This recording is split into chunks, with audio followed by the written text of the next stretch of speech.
Hey there, I'm Sheila, and I guess you could say I'm living the suburban dream. I've been married to my amazing husband, Chris, for 4 years now, and it's been quite an adventure. We met in college, both studying business, and there was just something about his smile and easygoing personality that drew me in. From the beginning, we were inseparable, staying up late to study, laughing at inside jokes, and planning our future together. Fast forward a few years and we got married, promising to stick by each other through thick and thin. The whole for better or worse thing seemed easy at the time, but little did I know our journey was about to take a challenging turn, thanks to my mother-in-law. Chris and his mom Martha have always been super close, which sometimes felt a bit much to me. Martha raised him almost entirely on her own after her divorce, and it seemed like she was determined to keep him under her wing, even after he moved out. I heard stories about how she used to match outfits with him and always stayed close while he played with his friends. Martha had this habit of planning Chris' life down to the minute, almost like she was the one in charge. Even when he went off to college, her clinginess didn't stop. She'd call him several times a day to check on his schedule and even visited him twice a week. This really affected Chris. He's a great guy, but you could tell he felt the pressure of meeting her expectations. When Chris introduced me to Martha for the first time at dinner, I could feel her sizing me up, analyzing every detail. "Sheila, it's so lovely to finally meet you. Chris talks about you all the time," she said. "Thank you, Martha, it's great to meet you too," I replied. "Oh, I'm sure it is. Chris has a way of surprising us with his choices," she added, with a hint of something I couldn't quite place. Then she asked what I do for a living, and when I told her I work in marketing, she wasn't all that interested. Instead, she started talking about Chris's ex-girlfriends, like Lily, an artsy girl who was always lost in her own world, and another girl who was a musical talent, but too free-spirited for Martha's taste. "Mom, you're embarrassing me," Chris said, trying to change the subject. "No matter who comes into Chris' life, I'll always be the first woman he loves," Martha said with a smile. From the start, it felt like everything I said or did was being compared to what Martha thought was best. If I mentioned a movie I liked, she'd say Chris didn't enjoy that genre. If I talked about a place I wanted to visit, she'd point out that Chris had already been there with her. It felt like she was trying to prove she knew Chris better than anyone, and I was just trying to keep up. Things got even crazier when Martha's kitchen caught fire, turning her house into a mess. She needed a place to stay while it was being fixed, so of course she moved in with us. And the day she arrived, she handed me a 14-page rulebook. Yes, you heard that right, a rulebook. "I'm really sorry about the fire at your place. That must have been tough. You're welcome to stay here as long as you need. Let me grab those bags for you." "Martha." "Thanks, Sheila. The fire was a nightmare and really shook things up. But before we all get settled, there's something I want to give you." "Sheila." "Oh, all right. What is it?" "Martha. It's my little creation, a guide to keeping peace around the house." "Sheila. A guide? Okay, that's interesting." "Martha, you got it. It's just my way of keeping things on track while I'm staying here." "Sheila, what's with all these rules? We don't need a rule book to function as adults, do we?" "Martha. Oh, Sheila, I get it. But having a few ground rules can prevent unnecessary drama, you know? And breaking them might have some consequences." "Sheila, consequences? Are we running a boot camp here?" "Martha, stop complaining. Now let's tackle those bags, and I'm curious to see where you set me up." After I showed Martha her room and returned to mine, I couldn't resist flipping through her rule book. Each page was filled with bizarre instructions like vacuuming the living room precisely at 8:30 a.m., serving dinner at 6:45 p.m., and my personal favorite, washing the bathroom tiles with lemon-scented cleaner every other day.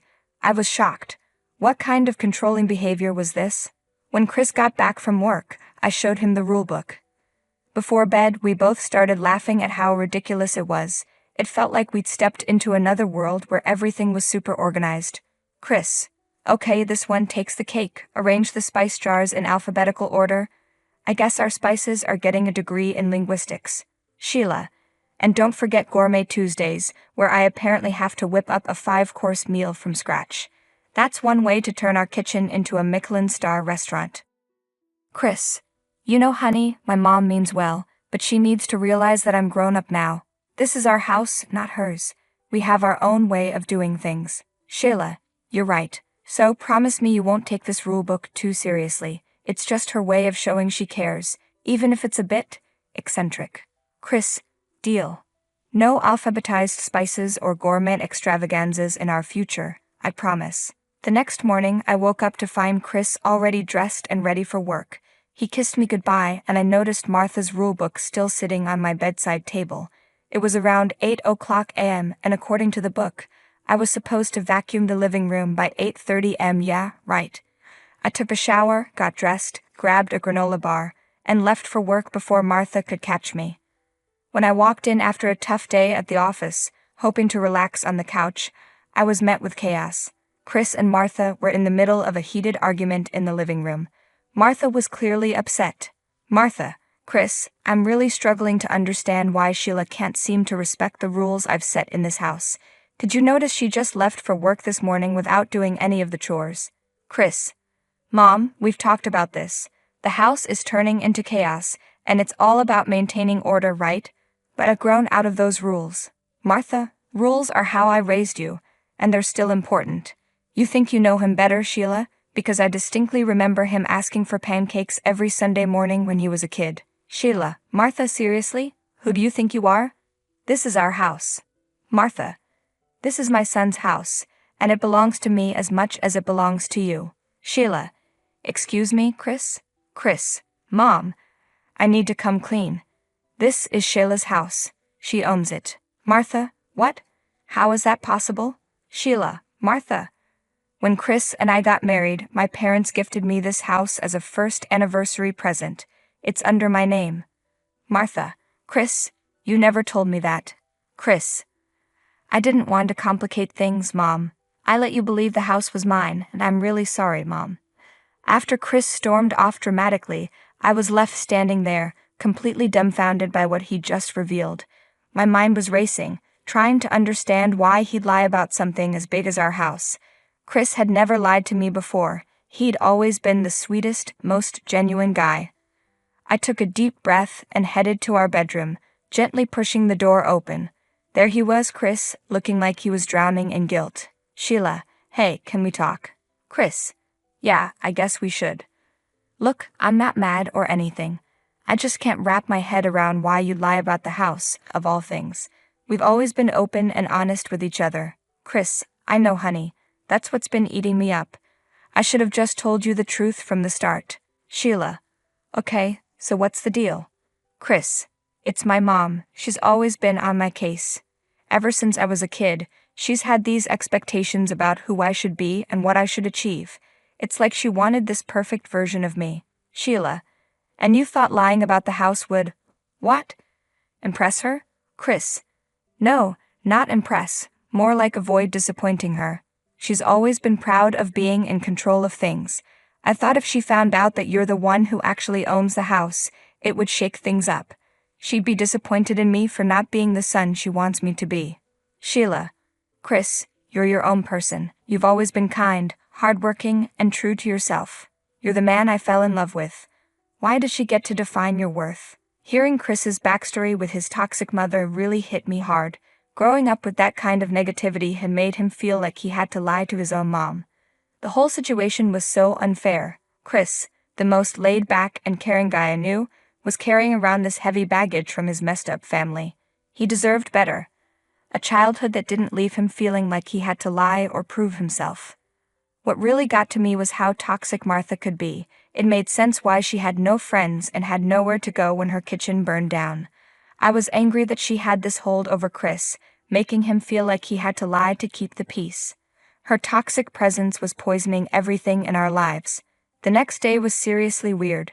I was getting ready for work, fully prepared for Martha to come at me with her usual chore checklist or some sarcastic comment.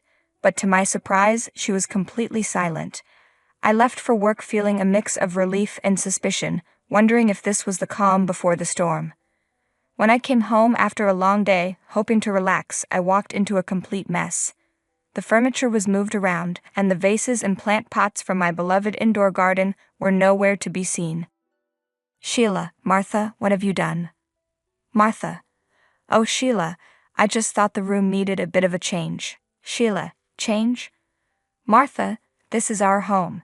You can't just come in and rearrange everything without even asking. Martha. Well, I thought it would be better this way. And those plants were taking up too much space. Sheila. You know what, Martha? I'm just tired. Tired of your constant need to control everything. I invited you into my home, gave you a space here, and what do? You find new ways to make my life miserable. Martha. Oh please, Sheila, spare me the drama. You're overreacting. They were just plants. When I stepped into my bedroom, I was shocked. My bed was against a new wall. The photo frames on the dresser were cramped, and my desk was in a spot that made no sense. I couldn't believe Martha thought she had the right to rearrange everything. I stormed into Martha's room, my frustration reaching a boiling point. Enough was enough. Sheila. Martha, seriously, what were you thinking? You had no right to go into my bedroom and rearrange things without asking. Martha. You're blowing this way out of proportion. Sheila. Martha, we need to talk. I've been trying to stay calm, but I can't hold back anymore. You've been treating me like some sort of intruder in my own home, and it's not okay. I get that you have your rules and your idea of how things should be, but being a mom doesn't give you a free pass to mess with our lives. Martha. Whoa, where's all this coming from? Sheila. It's been building up for months. Your critiques, your eye rolls, you act like you're the guru of life, especially when it comes to Chris. But guess what? Your way isn't the only way. Believe it or not, I've been guiding him too since his dad left, and I give you props for that. But that doesn't mean you're the boss of our lives. I've seen how your need for control is stressing Chris out. He's walking around like he's carrying a ton of bricks on his shoulders, worried that he's not living up to your expectations. I'm starting to see things clearly now. I notice when Chris hesitates to speak his mind around you, and I hear it when he tries to keep you happy no matter what. Chris is a grown man, and I'm not letting you control him anymore. You've just brought trouble on yourself, Sheila, by questioning me as a parent. You'll see soon. After that showdown with Martha, I was emotionally drained and completely exhausted. I told Chris everything that happened later that night, and I found comfort in his arms. He was like my shield against the emotional storm. He apologized to me and told me that his mom wasn't going to stay with us permanently and that she would be gone soon. Chris' "she'll be gone soon" comment started to make sense, so I didn't let it bother me much. But the next morning, while I was getting ready for work, Martha came up to me out of nowhere and apologized. She said she tried to relax and not interfere. Surprisingly, she stuck to it. Things were going pretty smoothly for a while. Martha seemed determined to be helpful, pitching in with chores and being all nice and cooperative. She even made dinner for Chris and me, and we actually sat down like a normal family to eat. It felt weird, but honestly, it was kind of nice. For a moment, Chris and I started thinking maybe she was turning a corner. But then, in about a week, everything took an unexpected turn. I came home one day after work, and Martha greeted me, asked how my day was, and handed me some homemade protein bars. It seemed like a nice gesture, so I took one and had a bite. I ended up eating the whole thing, but soon after I felt a weird lump in my throat, and my skin broke out in rashes. Panic set in. Did Martha put peanuts in these? I called out for her. You know I'm allergic to peanuts. What did you put in those bars, Martha? Oh my gosh, Sheila, I forgot about your allergy. I didn't mean to, I swear. Seriously, Martha. I could die. I rushed to my room to get my EpiPen, and Martha followed me. Where did I put that EpiPen? I need it now. Looking for something, Sheila? My EpiPen. You rearranged this room. Where did you put it? This isn't a game, Martha. My EpiPen is a matter of life and death. Well, we'll just have to find it, won't we? I could feel my body shutting down, like I was running on empty. My vision got blurry, and a sense of doom settled in.